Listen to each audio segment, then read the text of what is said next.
bir dehqon adam kirib xalq hukumatiga ha deb bir kadrning qonini siqdi-da. Üzülmendi pulcıqçıma Yaponiyaga chiqmayman. Ha bir ziyorat qilib kelmasak, bo'lmaydi bu pulni nega qashlaydi buni? Degan kadrni chiqib ketdi. Hey, sen unda qilma. Biz mushu kamga kelib biz Yaponiyaga bir viza ishlab baqmadik. Sening tonishing bo'lmasa, tuqqaning bo'lmasa, nimba senga Yaponiyada turib ket. Tonishing ba? Kimni to'laysiz? Duchini to'layma degan.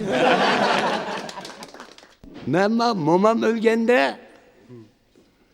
jinozani cho'ng ko'chada ketdim, men ta ko'chaga yig'lab ketdim-da. Keynim qarsam jinoz yo'q. Yugurib borsam dadam, "Hey! Nima bo'lding?" dedi. "Amallik tuqqanlarni vaqirab qo'ydim."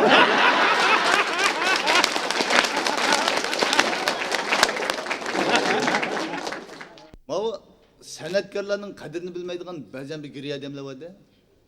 Bir nayda sadda bir duttachi bolani Gongshining boshliqlari akilib, bugun qattiq ichilib bo'lsang, sen Gongshidan bir kishi xizmat hal qilib beramiz.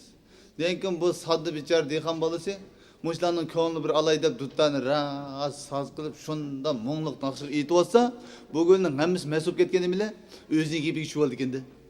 Yashnaxon aldin qilib ag'a eshak g'ajab yo'q ekanjima. Maş teşlep ki 15 metre apad edenler. Lekin ayağını birisi kopap, bizden koy üçüne tuğup diken kara. Özünün sütü yetişmeyin, ne yapın öyle bir koydım ona. Dep özü gibi küçük ketken, sazcı balının açacak gelip, alamet yeri geldi diye gidek. Dese hemmimiz şunda karaptı da karısı, ayının balısı değil mi, günün balısı değil mi, nakşitmesem anlamaydı, sarağının balısı değil mi? Dese, o arasından birisi mesul koptu ki, alamet fıkha. Assalomu alaykum, hurmatli radio dinləyicilər. Hazır radio proqramlarımızı başlayırıq. Aldı bilan xəbərlər anlatımız. Qardun yezliq Cəmaət Xəvfsizlik İdarəsi qılmışı ağır bolğan divançılıq delosidan birini baş qılıb, alt dağa koni kiyim keçək, bir xalta paç pul, 4 xalta paçından qolğa düşədi. Bir o'quvchi bola dadasiga, "Dada, Van Qodirning beg'ida shirvoka ko'ratdim" dedi. Mang, shuni ko'rib nima qilsa, o'qishingni o'qi. Deb yana qaytib kelib, "Dada, shirni nima uchun ko'rsizlar deb oqirab ketding? Shirni ko'rmatdim.